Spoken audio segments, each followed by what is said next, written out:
భూమి మీద ఉంటున్న దైవజనులకు కూడొచ్చిన మీ అందరికీ కూడా ఈస్టర్ శుభాకాంక్షలు తెలుపుకుంటున్నాను.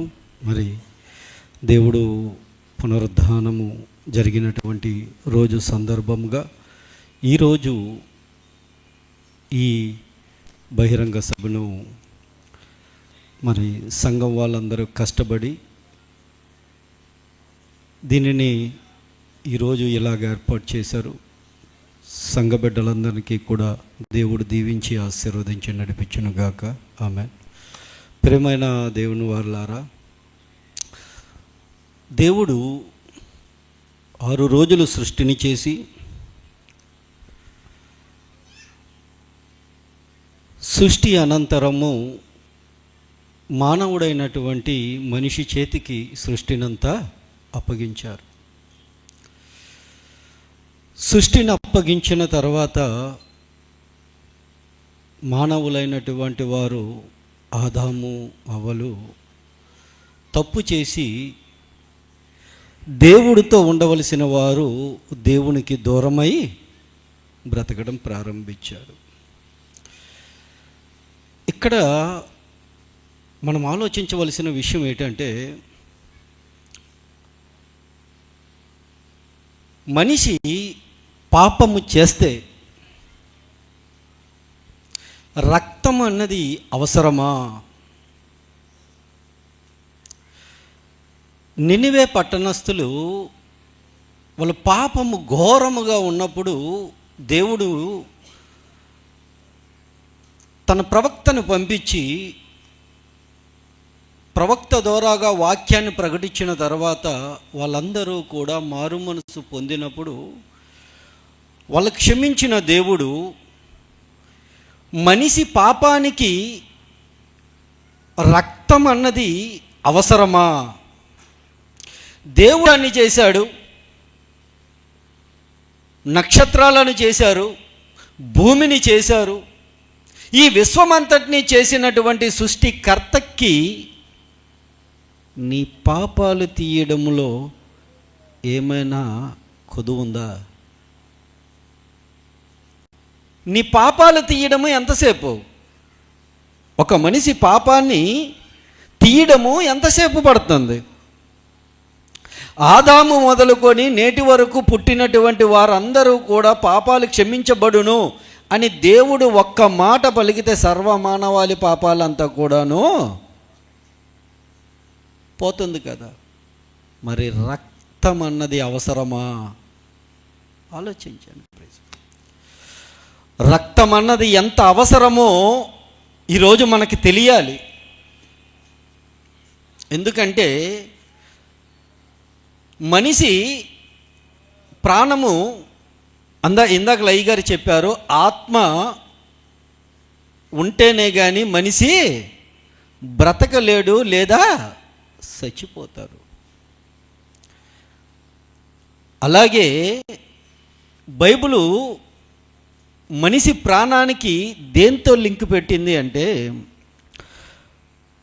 కొన్ని సందర్భాలలో యాక్సిడెంట్స్ అయ్యేటప్పుడు డాక్టర్ దగ్గరికి ఆ వ్యక్తిని తీసుకొని వెళ్తే ఆ డాక్టర్ చెప్పిన మాట ఏంటంటే, కొద్ది క్షణాల ముందు తీసుకొని వస్తే బాగున్ను, ఎందుకంటే రక్తమంతా పోయింది, మనిషి ప్రాణముతో ఇంకా ఉండలేడు.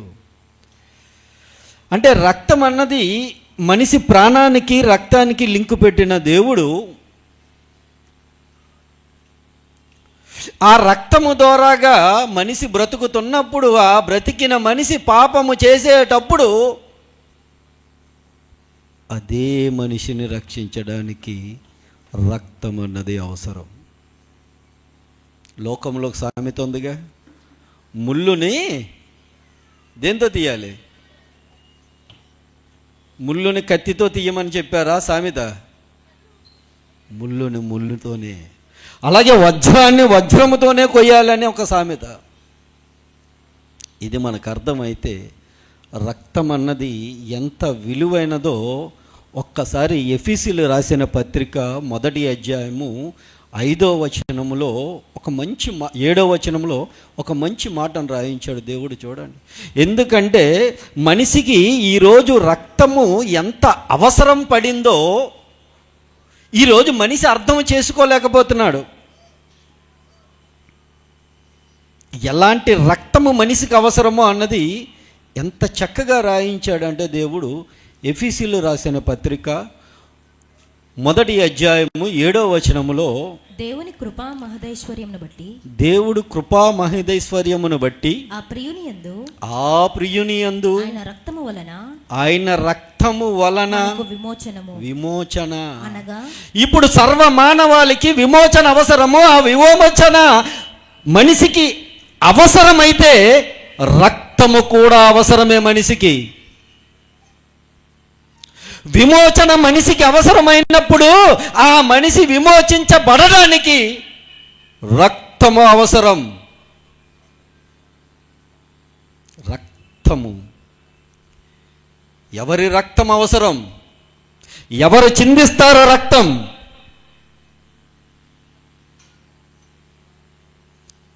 ఎవరు చిందిస్తారు? ఇంతకీ ఆ రక్తం ఏంటి? ఎలా ఉంది ఆ రక్తం? హెబ్రీయులకు రాసిన పత్రిక రక్తము ఎంత అవసరమో మనిషికి చెప్తున్నాడు. హెబ్రీయులు రాసిన పత్రిక 9వ అధ్యాయము, హెబ్రీయులు రాసిన పత్రిక 9వ అధ్యాయము 22వ వచనం. మరియు ధర్మశాస్త్ర ప్రకారము సమస్త వస్తువులకు రక్తము చేత శుద్ధి చేయబడుననియు రక్తము చిందింపబడకుండా పాపక్షమాపణ లేదు. ఆదాము మొదలుకొని నేటి వరకు పుట్టినటువంటి వారందరి కొరకు, మరలా పుడుతున్న వారందరి కొరకు కూడాను పాపక్షమాపణకి, విమోచనకి రక్తము అవసరం.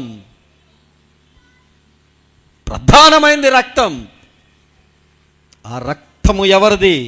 నిర్దోషమైనది, నిష్కలంకమైన రక్తము కావాలి మనిషికి. నిర్దోషమైనది, నిష్కలంకమైన రక్తమై ఉండాలి. ఆ రక్తము ఎటువంటిదో ఒక్కసారి మనం మరలా బైబిల్లోకి వెళ్ళి పేతురు రాసిన మొదటి పత్రిక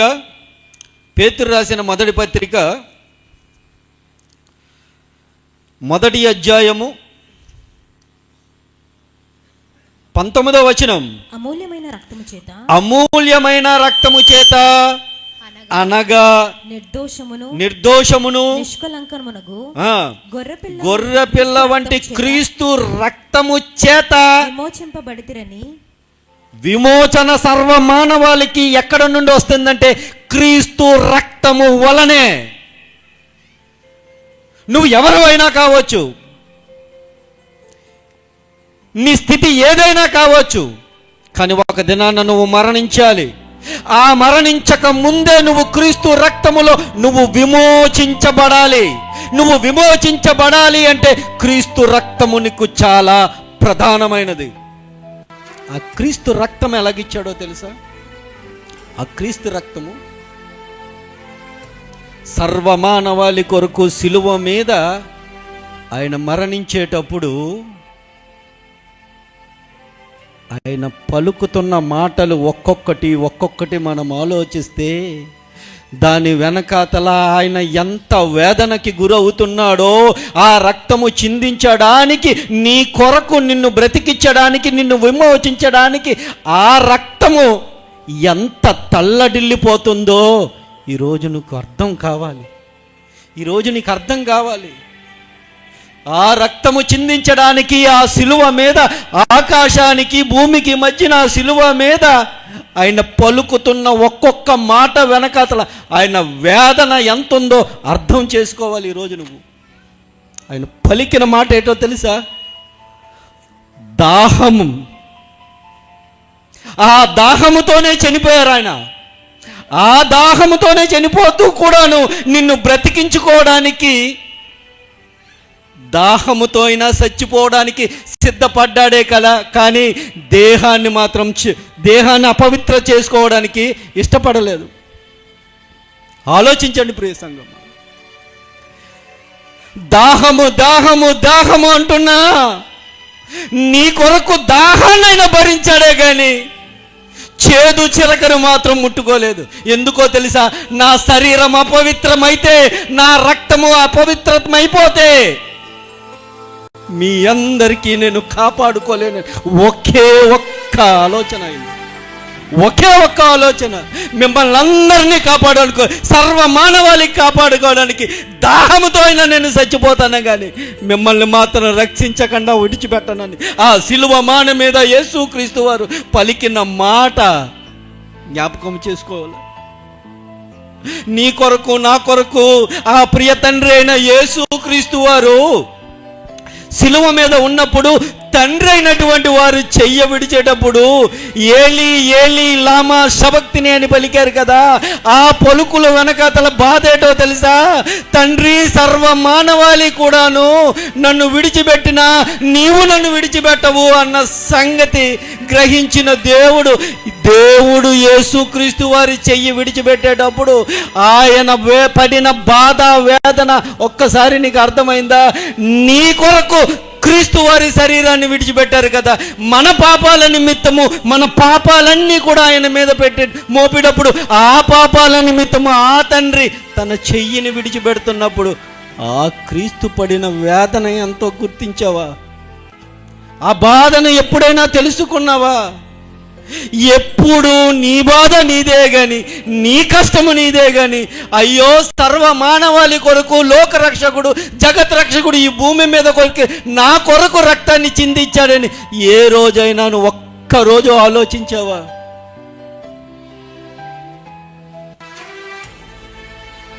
ఆయన మరణము నీ కొరకు, ఆయన రక్తము చిందించింది నీ కొరకు, ఆయన తిరిగి లేచింది నీ కొరకు, సమస్తము నీ కొరకే. ఆయన కొరకు అంటూ ఏమీ లేకుండా బ్రతికారు కదా. అలాంటి క్రీస్తుని మరిచిపోయి బ్రతుకుతున్నావు ఈరోజు. నీకు కష్టం ఉందా, బాధ ఉందా? రా నా క్రీస్తు దగ్గరికి, ఒక్కసారి వచ్చి చూడు నా క్రీస్తు. నువ్వు వ్యభిచారివైనా, తాగుబోతువైనా, నువ్వు ఎవరైనా నా క్రీస్తు నీ కుటుంబంలో విలువ లేక నువ్వు ఉన్నావు కదా, ఒక్కసారి నా యేసు దగ్గరికి రా. నీ కుటుంబం నీకు ఎలా విలువిస్తుందో చూడు. అలాగ విలువనిచ్చేంతగా నిన్ను మార్చుకోగల శక్తిమంతుడు నా యేసు. అలాంటి యేసును నువ్వు మరిచిపోయి బ్రతుకుతున్నావు చూడు. ఆ సిలువ మీద పడిన కష్టము నీకు అర్థం కావట్లేదు కదా. ఏలి ఏలి లామా శబక్తిని, తండ్రి తండ్రి నా చెయ్యి ఎందుకు విడుస్తున్నావయ్యా అని ఆయన పెట్టిన ఆ మాట, ఆ మొరను నీకు అర్థం కావట్లేదు కనుక నీ కొరకు నా కొరకు ఆయన మాట పలకవలసి వచ్చింది. ఎందుకంటే సర్వమానవాళి పాపాలన్నీ ఆయనకి కమ్ముకొని ఉంటే ఆ పాపాలను దేవుడు ఆయన చెయ్యి విడిచిపెట్టాడు. ఎప్పుడైతే చెయ్యి విడిచిపెట్టాడో తట్టుకోలేక బాధపడ్డాడు, వేదన పడ్డాడు. నీ కొరకు నా కొరకు ఆయన పడిన కష్టమే లేదు. ఒక విషయం చెప్పనా మీకు? ఆయన సమాప్తమైనదని మొత్తం అంతా కంప్లీట్ చేశాడా? మొత్తం అంతా కంప్లీట్ చేసినా సరే మరణించిన తర్వాత కూడాను ఆయన గాయపరచబడ్డాడు. దేని కొరకు? దేని కొరకు? పక్కలో బల్లెని పొడిచారుగా. ఆయన మరణము తర్వాత జరిగింది కదా కార్యక్రమము. ఇది ఎవరి కొరకు? నీ కొరకే. సంఘాన్ని స్థిరపరచడానికి, సంఘాన్ని సిద్ధపరచడానికి ఆయన రక్తాన్ని నీరుని కార్చారు. ఆదాముని కూడా పక్కటెముక తీశాడు. మొదటి ఆదాము జీవించు మానవుడైతే కడవరి ఆదాము బ్రతికించు ఆత్మయ్య ఉన్నాడు. ఆత్మగల దేవుడు చెబుతున్న మాటలు సత్యముతో కూడిన మాటలు, జీవముతో కూడిన మాటలు. ఆయన పడిన వేదన, ఆయన పడిన బాధ అంతా కూడాను నీ కొరకు నా కొరకే. కేవలము మనము పాపులుగా విన్నప్పుడు మనకి విమోచించడానికి ఆ విమోచకుడైనటువంటి దేవుడు నిన్ను నన్ను కాపాడడానికి ఆ సిలువ మాను మీద రక్తాన్ని చిందించారు కదా. ఆ రక్తము ఎంత విలువ గలదో, ఆ రక్తము ద్వారాగా నిన్ను ఎలా కాపాడుతున్నాడో, ఈ రక్తాన్ని చిందించడానికి ఆదాముతో మాట్లాడేటప్పుడు దేవుడు చెప్పాడు. ఇదిగో ఆదికాండము 3వ అధ్యాయం 15వ వచనంలో ఇంట్రడ్యూస్ చేశాడు. సర్వ మానవాళి కొరకు రక్తాన్ని చిందించడానికి ఒక ప్రియ కుమారుడు భూమి మీదకి నేను పంపిస్తానన్నాడు. ఆది కాండములో చెప్పాడు. కానీ ఆది కాండము కంటే ముందే ఆయన సిద్ధపరిచిన నిబంధన రక్తం అది. ఆ నిబంధన రక్తము కింద ఉన్న నీవు క్రీస్తు కొరకు ప్రకటన చెయ్యవా? క్రీస్తు కొరకు ఆలోచించి ఆయన లాగా బ్రతకాలని దేవుడు కోరుకుంటున్నాడు కదా. ఆ బ్రతుకు దేవునికి అందించేవాలి కదా. బ్రతుకునిచ్చిన దేవుని చెంతకు రావడానికి బ్రతుకు కోసం నువ్వు ప్రాకులాడుతున్నావే, ఆ బ్రతుకే లేకుండా చేస్తే నా కష్టాలు నీకేడి తెలుసు అంటావు కదా. ఒక్కసారి సిలువ దగ్గరికి రా, క్రీస్తు వారి కష్టము చూడు, నీ కష్టాలతో క్రీస్తు కష్టాలని చూడు. నా క్రీస్తు ఎంత కష్టపడ్డాడో నిన్ను రక్షించడానికి. ఎంతసేపు నీదని బ్రతుకుతున్నావు, అది బ్రతుకనుకుంటున్నావు. 60-70 సంవత్సరాలు. కొరింథీయులకు రాసిన పత్రిక, మొదటి పత్రిక 15వ అధ్యాయము 19వ వచనం, ఈ జీవిత కాలం మట్టుకే మీరు క్రీస్తు నందు నిరీక్షించిన ఎడల మనుష్యులందరికంటే గొప్ప వాళ్ళని మీరు అనుకుంటున్నారేమో. దౌర్భాగ్యులు అన్నాడు దేవుడు. వద్దా ఈ బ్రతుకొద్దు. ఒక పౌలు బ్రతికారు, ఒక పేతురు బ్రతికారు, ఒక యోహాను బ్రతికారు, మనకు అప్పగించారు. ఇప్పుడు ఈ కాలంలో అదే సువార్త ఈరోజు మనము ప్రకటించాలి. ఆ ప్రకటన చేసి దేవుడున్న లోకానికి వెళ్ళాలి. అంతేగాని ఈ 60-70 సంవత్సరాలకి బ్రతుకు కాలానికే నువ్వు బ్రతుకుతూ ఉంటే దేవుడు ఎంతగా విలపిస్తున్నాడో మీకు అర్థం కావట్లే. దేవుడు ఎంతగా వేదన చెందుతున్నాడో మీకు అర్థం కావట్లే. ఒక్కసారి ఆలోచించు. ఈ రాత్రైనా ఒక మంచి నిర్ణయం తీసుకో. ఆయన గురించి ఆలోచిస్తే దేవుడి కష్టం అన్నదేటో తెలుస్తుంది. 60-70 సంవత్సరాలు ఈ జీవిత కాలానికే నువ్వు క్రీస్తు నందు నిరీక్షణ ఉంచితే ఆ నిరీక్షణ క్రీస్తు ఒప్పుకునే నిరీక్షణ కాదు.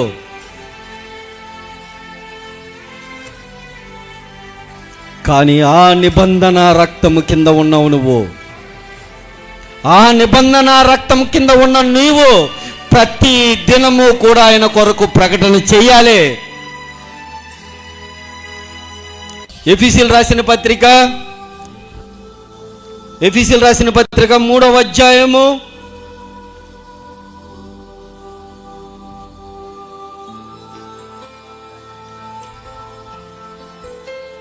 11వ వచనం, దేవుడు మన ప్రభువైన క్రీస్తు యేసునందు చేసిన నిత్య సంకల్పం. అది నిత్య సంకల్పం. నిన్ను రక్షించుకోవడానికి ఈ విశ్వమే లేనప్పుడు, ఈ జగత్తు పునాది వేయబడక ముందే నిన్ను రక్షించుకోవడానికి నిత్యమైన సంకల్పము ఆయన పరలోకంలోనే సిద్ధపాటు కలిగి ఉంచారు.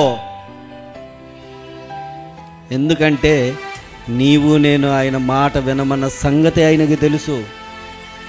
ఎందుకంటే ఆయన మాటకు విరుద్ధంగా బ్రతుకుతామని తెలుసు. అలా తెలిసిన దేవుడు నిన్ను నన్ను రక్షించడానికి యేసుక్రీస్తు అనే మహానుభావుడు ఈ భూమి మీదకి వచ్చి నీ కొరకు నా కొరకు రక్తం చిందించాడు. రక్తము చిందించకుండా ఏ మానవుడికి పాప విమోచన లేదో. రక్తములో కడగబడాలి. అది అమూల్యమైన రక్తమై ఉండాలి. ఆ అమూల్యమైన రక్తము ఈ లోకములో ఎవరిదైనా ఉందంటే అది క్రీస్తు వారి రక్తము మాత్రమే. ఆ రక్తము కింద ఉన్నావు. ఆ రక్తం నీకు పరిశుద్ధులుగా చేసింది. ఆ రక్తం నీకు నిర్దోషులుగా చేసింది. ఆ రక్తము నిన్ను తండ్రి ఉన్న ఇంటికి చేరుస్తుంది. దేవునికి మహిమ కలుగునుగాక. తండ్రి ఉన్న ఇంటికి చేరుస్తుంది ఆ రక్తము. మరి ఆ రక్తాన్ని ప్రకటించాలి కదా. ఆయన పొందిన శ్రమలను ప్రకటించాలి కదా. నీ కొరకు నా కొరకు ఆయన ఎంత కష్టపడ్డాడో. ఒక పాట చూసిన తర్వాత ముగింపులోనికి వెళ్ళిపోదాం. ఒక వీడియో సాంగ్ అయినా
ఎంత ఘోరమయ్యా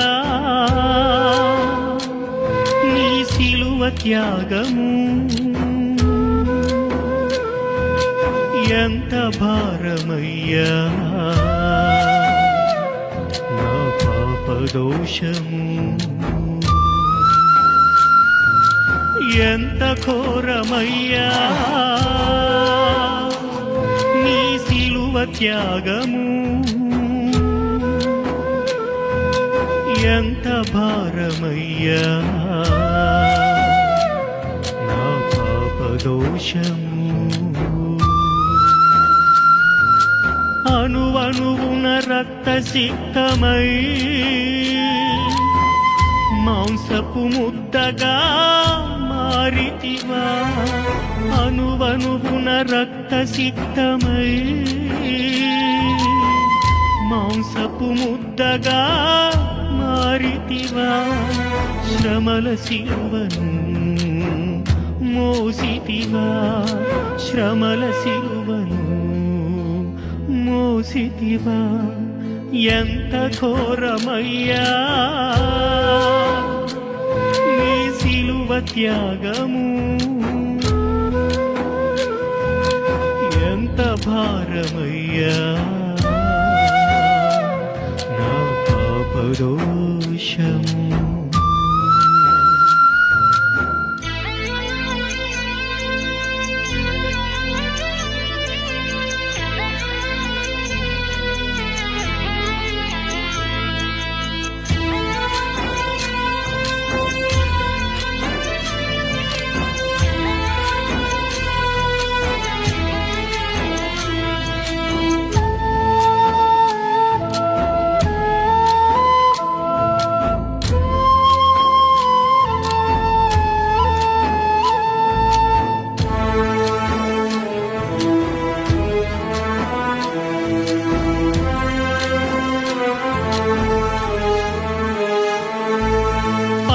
తండ్రి చిత్తము నెరవేర్చుట కొరకు పరము వీడి భువిపై కరుదించినవయ్యా, దేవునివై ఉండి మనుషుల చేత చిత్రహింస పడినవయ్యా, కురగాల దెబ్బలు కొట్టి తలకు ముళ్ళ కిరీటమెక్కి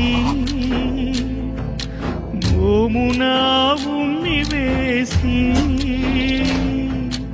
అపహసించి నెట్టినారా, నా కోసమాయి బలియాగము, ఎవరు చేయగలరు ఇంత త్యాగము, నా కోసమాయి బలియాగము, ఎవరు చేయగలరు ఇంత త్యాగము, ఎంత ఘోరమయ్యా నీ సిలువ త్యాగము, ఎంత భారమయ్యా నా పాపదోషము.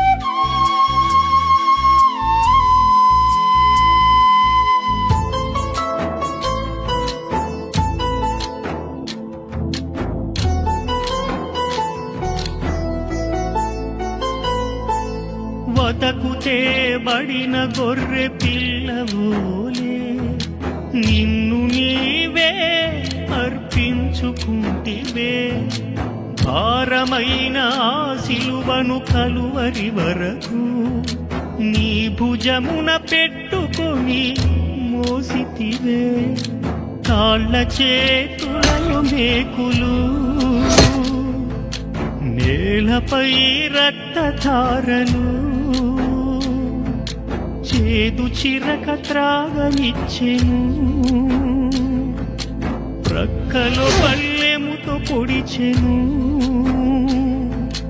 నా నా కోసమా ఈ బలియాగము ఎవరు చేయగలరు ఇంత త్యాగము నా కోసమా ఈ బలియాగము ఎవరు చేయగలరు ఇంత త్యాగము ఎంత ఘోరమయ్యా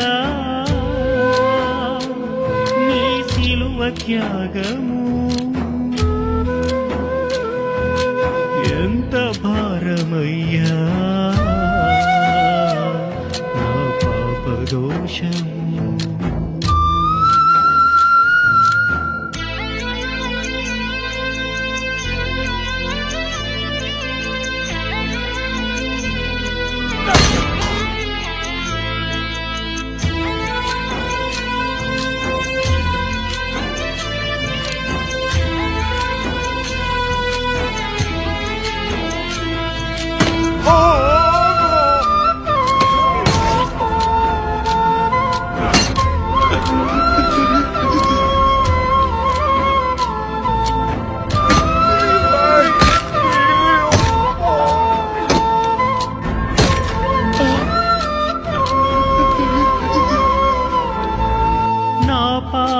శిక్షను నీవు భరించి ఘోరమైన శ్రమను నీవు పొందితివా మానవుల పాపానికి మరణమే జీతమని మా కొరకై నీవు మరణించితివా మహిమను వీడి వచ్చితివి నిత్య మహిమ మాకిచ్చితివి మరణపు ముళ్ళు విరిచితివి నిత్య జీవం మాకిచ్చితివి ఈ పాపి కోసమా ఈ బలియాగము ఎవరు చేయగలరు ఇంత త్యాగము ఈ పాపి కోసమా ఈ బలియాగము ఎవరు చేయగలరు ఇంత త్యాగము ఎంత ఘోరమయ్యా నీ సిలువ త్యాగము ఎంత భారమయ్యా నా పాపదోషము ఎంత ఘోరమయ్యా నీ సిలువ త్యాగము ఎంత భారమయ్యా నా పాపదోషము